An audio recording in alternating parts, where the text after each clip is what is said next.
Hello everyone, welcome to online study point. Last 6 month current affair revision में ये हमारा part 7 है। 6 part पहले ही अपलोड हो चुके हैं, अगर आपने नहीं देखे हैं तो जाकर देख लीजिएगा। और पार्ट 6 शायद उसकी नोटिफिकेशन नहीं मिली आप लोगों को, इसीलिए बहुत कम लोगों ने देखा है। तो जिसने भी नहीं देखा देख लीजिएगा, बहुत इंपॉर्टेंट क्वेश्चन है उसमें भी। और आज भी 50 इंपॉर्टेंट क्वेश्चन हम करने वाले हैं, तो बिना टाइम वेस्ट किए स्टार्ट करते हैं। पहला क्वेश्चन है हमारा, 1 अप्रैल 2020 में किस खाड़ी देश ने नाबालिगों द्वारा किए गए अपराधों के लिए मृत्युदंड को समाप्त कर दिया है? तो नाबालिगों के द्वारा जो अपराध किए गए हैं उनके लिए मृत्युदंड को समाप्त किया गया है सऊदी अरब के द्वारा। ठीक है, सऊदी अरबिया। और सऊदी अरबिया की बात कर ले तो मिडिल ईस्ट की एक कंट्री है ये, कैपिटल है इसकी रियाद। ठीक है, और करेंसी यहाँ पर यूज़ की जाती है रियाल। रियाल स्पेलिंग भी देख लीजिए, रियाल ये स्पेलिंग है। कई जगह आपको रियाल ये भी देखने को मिलेगी कुछ कंट्रीज़ में। ठीक है, तो सऊदी अरबिया में ये रियाल जो है, सऊदी रियाल, ये यूज़ की जाती है करेंसी। नेक्स्ट क्वेश्चन है, ईरान के न्यूक्लियर प्रोग्राम पर लगाए प्रतिबंधों को अगले 60 दिन तक जारी रखने का हाल ही में फैसला किस देश ने किया है? तो ईरान के न्यूक्लियर प्रोग्राम पर जो प्रतिबंध लगाए गए हैं अमेरिका के द्वारा लगाए गए हैं। ईरान और अमेरिका के बीच काफ़ी समय से चला आ रहा है एक, ठीक है, कॉन्फ्लिक्ट सा, और उसी को आगे बढ़ाते हुए ये जो प्रतिबंध हैं और 60 दिन के लिए बढ़ा दिए गए थे। अभी की बात नहीं, अप्रैल की है। ठीक है, ये न्यूज़ जो है अप्रैल की है। तो 60 दिनों के लिए यानी कि 2 महीने के लिए ये प्रतिबंध जो अमेरिका ने ईरान पर लगाए थे उन्हें और ज़्यादा बढ़ा दिया गया था अमेरिका के द्वारा। पहली बार unified geological map of the moon नाम से चंद्रमा के संपूर्ण सतह का मानचित्र जारी किया गया। यह मानचित्र किन संस्थानों द्वारा संयुक्त रूप से तैयार किया गया है? तो ये मानचित्र संयुक्त रूप से तैयार किया गया है नासा और यूएसजीएस के द्वारा। यूएसजीएस क्या है? यूएसजीएस यानी कि US United States, GS geological survey. ठीक है, तो यूनाइटेड स्टेट्स जियोलॉजिकल सर्वे और नासा, इन दोनों के द्वारा चंद्रमा की संपूर्ण सतह का मानचित्र जारी किया गया है। और किस नाम से, ये भी याद रखिएगा, unified geological map of the moon. 1 अप्रैल को निम्नलिखित में से कौन सा राज्य अपना स्थापना दिवस मनाता है? तो 1 अप्रैल को उड़ीसा राज्य का स्थापना दिवस होता है। ठीक है, और इसे उड़ीसा का स्थापना दिवस, उड़ीसा डे भी बोला जाता है या फिर उत्कल दिवस के नाम से भी इसे हम जानते हैं। ठीक है, 1 अप्रैल 1936 को उड़ीसा एक सेपरेट स्टेट के रूप में फॉर्म किया गया था और इसीलिए 1 अप्रैल को उड़ीसा का स्थापना दिवस मनाते हैं। नेक्स्ट क्वेश्चन है, भारत में हाल ही में कौन सा नया उत्सर्जन मानक यानी कि एमिशन नॉर्म लागू हुआ है? तो ये BS-5 लागू हुआ है। और BS मतलब भारत स्टेज। ठीक है, और ये एमिशन नॉर्म्स हैं, उत्सर्जन मानक हैं, यानी कि जितने भी मोटर व्हीकल होते हैं वो उत्सर्जन एमिशन जो करते हैं, कितना एमिशन करेंगे कितना नहीं करेंगे, उसकी एक लिमिट तय कर दी जाती है कि जो भी मोटर व्हीकल कंपनीज़ हैं किस तरह की मोटर व्हीकल बनाएं ताकि उनसे कम एमिशन हो और प्रदूषण को कंट्रोल किया जा सके। जिससे भारत और चीन के बीच शुरू किए गए राजनयिक संबंधों ने हाल ही में 70 वर्ष पूरे किए हैं। दोनों देशों के बीच राजनयिक संबंध किस वर्ष स्थापित किए गए थे? भारत और चीन के राजनयिक संबंध स्टार्ट हुए थे 1 अप्रैल 1950 में। ठीक है, और अब 70 वर्ष पूरे कर लिए गए हैं। भारत सरकार के विज्ञान और प्रौद्योगिकी विभाग ने हाल ही में कवच की स्थापना को मंजूरी दी है। कवच का पूर्ण रूप क्या है? तो कवच का पूर्ण रूप है centre for augmenting war with covid health crisis. ठीक है, कवच किसके द्वारा मंजूरी दी गई है? विज्ञान और प्रौद्योगिकी विभाग के द्वारा। 2022 में चीन के हांगझो शहर या फिर झेजियांग प्रांत में आयोजित होने वाली 19वें एशियाई खेलों का आधिकारिक शुभंकर क्या है? 2022 में जो खेल आयोजित किए जाएंगे 2022 में, उनका शुभंकर है स्मार्ट ट्रिपलेट्स। ठीक है, इससे पहले चाइना में 2 बार और एशियन गेम्स हो चुके हैं। कब कब हुए हैं? 1990 में और 2010 में, और ये तीसरी बार है जब चाइना में 2022 में एशियन गेम्स होने वाले हैं।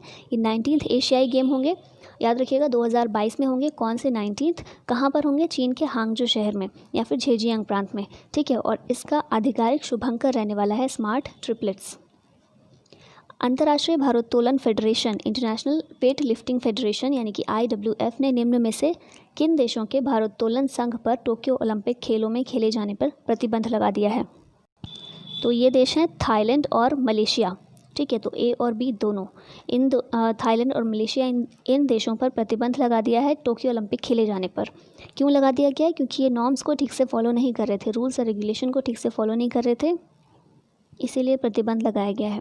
विश्व में सैन्य व्यय पर Stockholm International Peace Research Institute, जिसे शॉर्ट में कहा जाता है सिप्री, इसकी रिपोर्ट के अनुसार वर्ष 2019 में विश्व के सैन्य व्यय में भारत का कितना योगदान था। तो विश्व के सैन्य व्यय में मतलब जो सैन्य खर्चे किए गए हैं, जितनी भी खरीद की गई है हथियारों की, उनमें भारत का योगदान है 3.7%। ठीक है, वैश्विक स्तर पर भारत का योगदान 3.7%। पशु अधिकार संस्था पेटा इंडिया ने किन्हें हीरो टू एनिमल्स अवार्ड से सम्मानित किया गया है? पशु अधिकार संस्था, इसका नाम है पेटा इंडिया। ठीक है, इस संस्था ने हीरो टू एनिमल्स अवार्ड से सम्मानित किया है उड़ीसा के मुख्यमंत्री नवीन पटनायक जी को। ठीक है, याद रखिएगा। नेक्स्ट क्वेश्चन है हमारा, निम्न में से किस देश की मदद के लिए भारतीय वायुसेना ने हाल ही में ऑपरेशन संजीवनी चलाया था? ऑपरेशन संजीवनी ये चलाया गया था मालदीव की मदद के लिए भारत के द्वारा, भारतीय वायुसेना के द्वारा। मालदीव, इसकी राजधानी क्या है? माले, और ये एक साउथ एशिया की ये कंट्री है और एक तरह से ये आइलैंड है। ठीक है, और आइलैंड कहाँ पर है? इंडियन ओशियन में। इंडियन ओशियन में भी डिवाइड है वो, इंडियन ओशियन भी, अरेबियन सी और बे ऑफ बंगाल में, तो अरेबियन सी की साइड आपको देखने को मिलेगा मालदीव। और क्योंकि आइलैंड है तो सीमाएं तो किसी के साथ नहीं लगाता है, बॉर्डर तो किसी के साथ नहीं, लेकिन भारत और श्रीलंका पड़ोसी देशों में शामिल हैं। 7 अप्रैल 2020 को मनाए गए विश्व स्वास्थ्य दिवस का विषय क्या था या फिर थीम क्या थी? तो विश्व स्वास्थ्य दिवस किस दिन मनाया जाता है? 7 अप्रैल के दिन, और थीम थी 2020 में सपोर्ट नर्सेज एंड मिडवाइफ्स। ठीक है, याद रखिएगा, सपोर्ट नर्सेज एंड मिडवाइफ्स। प्रतिष्ठित पत्रिका फोर्ब्स द्वारा हाल ही में जारी दुनिया के सबसे अमीर व्यक्तियों की ताज़ा वार्षिक सूची में पहले स्थान पर कौन है? तो फोर्ब्स ने जो ये सूची जारी की थी सबसे अमीर व्यक्तियों की, इसमें जेफ बेजोस ये पहले स्थान पर थे। अप्रैल में ये सूची जारी की गई थी। वर्ष 2020 के Wisden leading cricketer of the world, यानी कि leading cricketer in the world, ये कौन चुने गए हैं? तो ये चुने गए हैं बेन स्टोक्स। कौन सी कंट्री से हैं, किस टीम से हैं? तो इंग्लैंड की टीम से हैं। ठीक है, पाकिस्तानी सेना के ऑपरेशन डेजर्ट हॉक को बहादुरी पूर्वक विफल करने की स्मृति में सीआरपीएफ प्रत्येक वर्ष 9 अप्रैल को शौर्य दिवस मनाता है। सीआरपीएफ ने यह लड़ाई कहाँ लड़ी थी? तो ये लड़ाई लड़ी गई थी गुजरात के कच्छ में। ठीक है, और सीआरपीएफ ने ये डेजर्ट हॉक जो ऑपरेशन चलाया था, इसमें पाकिस्तानी सेना को विफल किया था, और इसीलिए इस दिन शौर्य दिवस मनाया जाता है 9 अप्रैल के दिन। निम्न में से किसके जन्मदिन पर 11 अप्रैल को राष्ट्रीय सुरक्षित मातृत्व दिवस मनाया जाता है? राष्ट्रीय सुरक्षित मातृत्व दिवस ये मनाया जाता है कस्तूरबा गांधी के जन्मदिवस पर। ठीक है, और किस दिन? 11 अप्रैल को। निम्न में से किस भारतीय अर्थशास्त्री को अंतर्राष्ट्रीय मुद्रा कोष यानी कि IMF की प्रमुख क्रिस्टलिना जॉर्जिवा के बाहरी सलाहकार समूह यानी कि एक्सटर्नल एडवाइजरी ग्रुप का सदस्य बनाया गया है? तो ये रघुराम राजन जो हैं हमारे पूर्व RBI के गवर्नर, इन्हें क्रिस्टलिना जॉर्जिवा के बाहरी सलाहकार समूह का सदस्य बनाया गया है। देहिंग पटकाई हाथी रिजर्व किस राज्य में स्थित है? देहिंग पटकाई हाथी रिजर्व ये स्थित है असम में। और इसकी हम बात क्यों कर रहे हैं, न्यूज़ में क्यों था? क्योंकि करंट अफेयर्स की बात करें तो न्यूज़ में ये इसलिए था क्योंकि national board for wild life ने देहिंग पटकाई हाथी रिजर्व जो है असम का, यहाँ पर कोल माइनिंग के लिए रिकमेंड किया था। ठीक है, इसके एक पार्ट में कोल माइनिंग के लिए परमिशन दी गई थी। इसके बारे में बात करें देहिंग पटकाई हाथी रिजर्व, तो इसे जयपुर रेन फॉरेस्ट के नाम से भी जानते हैं। और असम के मेनली ये डिब्रूगढ़ और तिनसुकिया डिस्ट्रिक्ट, आपने नाम सुना होगा, डिब्रूगढ़ और तिनसुकिया डिस्ट्रिक्ट, यहाँ पर ये देखने को मिलता है। और ये जो नाम देख रहे हैं ना देहिंग पटकाई, देहिंग का मतलब है रिवर। ठीक है, एक नदी का नाम है जो इस जंगल में से, इस फॉरेस्ट के बीच में से होकर निकलती है, और पटकाई का मतलब है हिल। ठीक है, तो इन दो शब्दों से ये मिलकर बना हुआ है। और क्योंकि मैंने स्टार्टिंग में नाम लिया था national board for wild life का, NBWL, national board for wild life, तो इसके बारे में कुछ चीज़ें याद रखिएगा कि वाइल्ड लाइफ प्रोटेक्शन एक्ट 1972 जो है, इसके अंतर्गत 2003 में इसकी स्थापना की गई थी। ठीक है, और ये ministry of environment, forest and climate change के अंतर्गत आता है। एक और चीज़ इंपॉर्टेंट कि NBWL जो है प्राइम मिनिस्टर इसके चेयरपर्सन होते हैं, इसको चेयर करते हैं। ठीक है, तो ये कुछ इंपॉर्टेंट चीज़ें थी, याद रखिएगा। नेक्स्ट क्वेश्चन है, अंतर्राष्ट्रीय मानव अंतरिक्ष उड़ान का दिवस किस दिन मनाया जाता है? तो ये मनाया जाता है 12 अप्रैल के दिन। प्रत्येक वर्ष 15 अप्रैल को हिमाचल दिवस मनाया जाता है। यह दिवस मनाया जाता है क्योंकि इस दिन इसे केंद्र शासित प्रदेश बनाया गया था। ठीक है, हिमाचल दिवस ये मनाया जाता है 15 अप्रैल को, क्योंकि 15 अप्रैल के दिन हिमाचल प्रदेश को केंद्र शासित प्रदेश बनाया गया था। किसने केंद्रीय सतर्कता आयोग में नए सतर्कता आयुक्त के रूप में शपथ ग्रहण किया? तो ये हैं सुरेश एन पटेल। इन्होंने केंद्रीय सतर्कता आयोग में नए सतर्कता आयुक्त के रूप में शपथ ग्रहण की। केंद्र सरकार द्वारा कौन संयुक्त राष्ट्र में भारत के नए स्थायी प्रतिनिधि नियुक्त हुए? तो ये है टी.एस. तिरुमूर्ति। तो ऑप्शन नंबर डी जो है ये ठीक होगा, टी.एस. तिरुमूर्ति। ये संयुक्त राष्ट्रों में यूनाइटेड नेशंस में भारत के नए स्थायी प्रतिनिधि नियुक्त हुए हैं। अंतर्राष्ट्रीय मुक्केबाजी महासंघ ने भारत को दिए गए पुरुषों की विश्व मुक्केबाजी चैंपियनशिप 2021 की मेज़बानी रद्द कर दी है। अब इस चैंपियनशिप की मेज़बानी किस देश को सौंपी गई है? तो अब ये मेज़बानी दी गई है सर्बिया को। ठीक है, एक चीज़ में कन्फ्यूजन हमेशा लोग रहते हैं, सर्बिया और साइबेरिया दोनों अलग अलग हैं। साइबेरिया ये रशिया का एक रीजन है, ठीक है, और सर्बिया एक कंट्री है जिसकी राजधानी है बेलग्रेड। ठीक है, और ये इम्पॉर्टेंट है, बेलग्रेड आपने सुना होगा अगर, नैम जो है नॉन अलाइन मूवमेंट, उसका जो पहला सम्मेलन हुआ था वो बेलग्रेड में ही हुआ था, तो इसलिए भी बेलग्रेड याद रखना इंपॉर्टेंट है और आपने ज़रूर ये नाम सुना ही होगा। तो सर्बिया की राजधानी है बेलग्रेड और ये बाल्कन कंट्री है सर्बिया। और एक चीज़ इंपॉर्टेंट कि ये लैंड लॉक्ड कंट्री है। करेंसी यहाँ पर यूज़ की जाती है सर्बियन दिनार। केंद्र सरकार ने किसे लोक उद्यम चयन बोर्ड का नया अध्यक्ष नियुक्त किया है? तो ये राजीव कुमार हैं। कोविड-19 के उपचार हेतु वाइटल नामक एक नया हार्ड प्रेशर वेंटिलेटर किसके द्वारा बनाया गया है? तो ये बनाया गया है नासा के इंजीनियरों के द्वारा। कोविड-19 के उपचार के लिए वाइटल नामक एक नया हार्ड प्रेशर वेंटिलेटर, ठीक है, इसका नाम है वाइटल, किसके द्वारा बनाया गया है? नासा के इंजीनियर्स के द्वारा। किस नगर निगम ने क्वारंटाइन लोगों की निगरानी के लिए संयम मोबाइल एप्लीकेशन लॉन्च किया? संयम मोबाइल एप्लीकेशन ये लॉन्च किया गया पुणे नगर निगम के द्वारा। ठीक है, मोबाइल एप्लीकेशन नाम याद रखिएगा, संयम। प्रथम वर्चुअल पीटर्सबर्ग जलवायु संवाद 2020 आयोजित किया गया। इस संवाद की सह अध्यक्षता किसके द्वारा की गई थी? इसकी सह अध्यक्षता की गई थी जर्मनी और ब्रिटेन के द्वारा। ठीक है, और ये पहला वर्चुअल पीटर्सबर्ग जलवायु संवाद था और इसमें मेनली बात की गई थी कि पेरिस एग्रीमेंट जो हुआ था 2015 में, उसको किस तरह से आगे लेकर जाना है, उसको किस तरह से अब लागू करने की ओर किस तरह से कदम उठाने हैं, तो इस बारे में चर्चा हुई थी इस जलवायु संवाद में। हाल ही में भारत की किस अग्रणी दुपहिया कंपनी ने यूनाइटेड किंगडम की 122 साल पुरानी मोटरसाइकिल कंपनी नॉर्टन का अधिग्रहण कर लिया है? तो ये है टीवीएस। ठीक है, भारत की ये दुपहिया कंपनी है, मतलब मोटर बाइक्स जो होती हैं उन्हें बनाने का ये काम करती है टीवीएस। इसके द्वारा यूके की 122 साल पुरानी मोटरसाइकिल कंपनी नॉर्टन का अधिग्रहण कर लिया गया है। किस वैश्विक कंपनी ने रिलायंस जियो प्लेटफॉर्म में 9.99% हिस्सेदारी खरीदने की घोषणा की है? तो ये वैश्विक कंपनी जो रिलायंस जियो में 9.99% की हिस्सेदारी खरीदेगी, ये है फेसबुक। ठीक है, फेसबुक के द्वारा रिलायंस जियो की कुछ हिस्सेदारी खरीदी जाएगी। सिप्री द्वारा जारी विश्व सैन्य खर्च प्रवृत्तियां रिपोर्ट 2019 में सैन्य खर्च के मामले में भारत का कौन सा स्थान है? तो भारत का स्थान इसमें है तीसरा। ठीक है, और हमने परसेंटेज देखा था कि भारत ने वैश्विक स्तर पर कुल 3.7% सैन्य खर्च में जो सैन्य खर्च है भारत का 3.7% रहा है।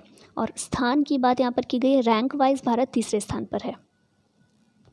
किसने बॉम्बे उच्च न्यायालय के नए मुख्य न्यायाधीश के रूप में शपथ लिया? तो यह है न्यायमूर्ति दीपांकर दत्ता। किस राज्य में बाजार में अनुपलब्ध दवाइयाँ सीधे रोगियों को घर पर उपलब्ध कराने के उद्देश्य से धन्वंतरी योजना की शुरुआत की गई है? धन्वंतरी योजना, इसकी शुरुआत की गई है असम सरकार के द्वारा। ठीक है, नाम याद रखिएगा, धन्वंतरी योजना असम के द्वारा। किस लिए? बाजार में अनुपलब्ध दवाइयों को सीधे रोगियों के घर पर उपलब्ध कराने के लिए। अप्रैल 2020 को केंद्र सरकार ने कितने माह के लिए बैंकिंग उद्योग को जन उपयोगी सेवा घोषित किया? तो ये अप्रैल 2020 में घोषित किया था बैंकिंग उद्योग को जनोपयोगी सेवा, और ये 6 माह के लिए घोषित किया गया था। वर्ष 2020 में विश्व टीकाकरण सप्ताह कब मनाया जा रहा है? तो विश्व टीकाकरण सप्ताह ये मनाया जा रहा है 24 से 30 अप्रैल के बीच मनाया जा रहा है, मतलब मनाया गया, अप्रैल जा चुका है। किस राज्य में जीवन शक्ति योजना का शुभारंभ किया गया? जीवन शक्ति योजना, इसका शुभारंभ किया गया मध्य प्रदेश में। रक्षा मंत्री राजनाथ सिंह ने कोरोना की जांच में तेजी लाने के उद्देश्य से देश की पहली mobile lab virology research and diagnostics का उद्घाटन किया। यह मोबाइल लैब किसके द्वारा विकसित की गई? तो ये मोबाइल लैब जो विकसित की गई है DRDO के द्वारा विकसित की गई है, defence research and development organisation के द्वारा, जो कि हमारी रक्षा अनुसंधान एजेंसी है। केंद्रीय मानव संसाधन विकास मंत्री ने 20 अप्रैल को नई दिल्ली में राष्ट्रीय ऑनलाइन शिक्षा मंच स्वयं और 32 DTH टेलीविज़न शिक्षा चैनल स्वयं प्रभा की विस्तृत समीक्षा की। केंद्रीय मानव संसाधन विकास मंत्री कौन है? तो बहुत ही इजी क्वेश्चन है ये, सब कुछ आपको बता दिया गया क्वेश्चन में ही, लेकिन ये सारी याद रखने लायक चीज़ें हैं, ठीक है। क्वेश्चन तो बहुत इजी पूछा है, रमेश पोखरियाल निशंक, ये अभी हमारे मानव संसाधन विकास मंत्री हैं, लेकिन यहाँ जो चीज़ें बताई गई हैं इंपॉर्टेंट याद रखिएगा कि केंद्रीय मानव संसाधन विकास मंत्री के द्वारा नई दिल्ली में राष्ट्रीय ऑनलाइन शिक्षा मंच, जिसका नाम है स्वयं, और 32 DTH टेलीविज़न शिक्षा चैनल स्वयं प्रभा की विस्तृत समीक्षा की है। आप देखेंगे भी टीवी में, या शायद आप में से कई लोगों ने देखा भी होगा, वहाँ पर ऑनलाइन क्लासेस स्टार्ट भी काफ़ी टाइम पहले से ही हो गई हैं। स्वयं प्रभा नाम से कई सारे शिक्षा चैनल शुरुआत किए गए हैं, ठीक है। नेक्स्ट क्वेश्चन है, महिलाओं को मास्क बनाकर आय अर्जित करने हेतु किस राज्य में जीवन शक्ति योजना आरंभ किया गया? ये क्वेश्चन तो रिपीट हो गया है हमारा। मध्य प्रदेश ने जीवन शक्ति योजना की शुरुआत की, ठीक है। और इसमें क्या किया जाएगा? महिलाओं को मास्क बनाकर आय अर्जित करने के लिए प्रेरित किया जाएगा। किस राज्य में आप्तमित्र मोबाइल एप्लीकेशन और हेल्पलाइन लॉन्च किया गया, जिसका उद्देश्य कोविड-19 पर चिकित्सा मार्गदर्शन और सलाह प्रदान करना है? तो ये कर्नाटक के द्वारा। क्या नाम है? आप्तमित्र मोबाइल एप्लीकेशन और हेल्पलाइन। स्प्रिंकलर समझौता के कारण हाल में किस राज्य के मुख्यमंत्री विवादों में रहे? तो ये स्टेट है केरल। और ये स्प्रिंकलर समझौता क्या है? तो स्प्रिंकलर ये एक टेक कंपनी है, ठीक है। और इस टेक कंपनी के हेल्प से ही कोविड-19 हॉटस्पॉट जो है स्टेट में, वहाँ पर यूज़ किया जाएगा। स्प्रिंकलर कंपनी उसमें समझौता किया है स्प्रिंकलर कंपनी के साथ केरल ने, और इस कंपनी की हेल्प ली जाएगी कोविड-19 के लिए, ताकि कोविड-19 के स्प्रेड को कम किया जा सके। बॉर्डर रोड ऑर्गेनाइजेशन यानी कि BRO ने किस नदी पर डोपोरिजे पुल का निर्माण किया? तो ये निर्माण किया गया है पुल का सुबनसिरी नदी पर। सुबनसिरी नदी ये असम में बहती है, और सिर्फ असम में नहीं, असम और अरुणाचल प्रदेश में भी बहती है। ब्रह्मपुत्र रिवर जो है, ब्रह्मपुत्र नदी, उसकी एक ट्रिब्यूटरी है, ठीक है, उसकी एक सहायक नदी है। 24 अप्रैल 2020 को पंचायती राज दिवस के अवसर पर प्रधानमंत्री नरेंद्र मोदी ने कितने राज्यों में प्रायोगिक तौर पर स्वामित्व योजना की शुरुआत की है? तो स्वामित्व योजना की शुरुआत ये 6 राज्यों में की गई है। किस दिन की गई है? 24 अप्रैल को पंचायती राज दिवस पर। और ये योजना जो शुरू की गई है स्वामित्व योजना, इसमें क्या किया जाएगा? तो इस योजना के माध्यम से देश के जो भी ग्रामीण इलाके हैं, मतलब ये 6 राज्यों में शुरुआत की गई है अभी प्रायोगिक तौर पर, और इन 6 राज्यों के ग्रामीण इलाकों में आवासीय ज़मीन जो है उसका मालिकाना हक आधुनिक तकनीक का इस्तेमाल करते हुए किया जा सकेगा।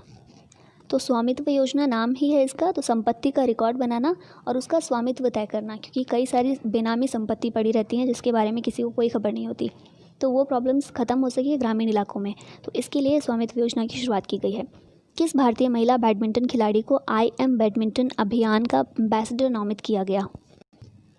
तो यह है PV सिंधु।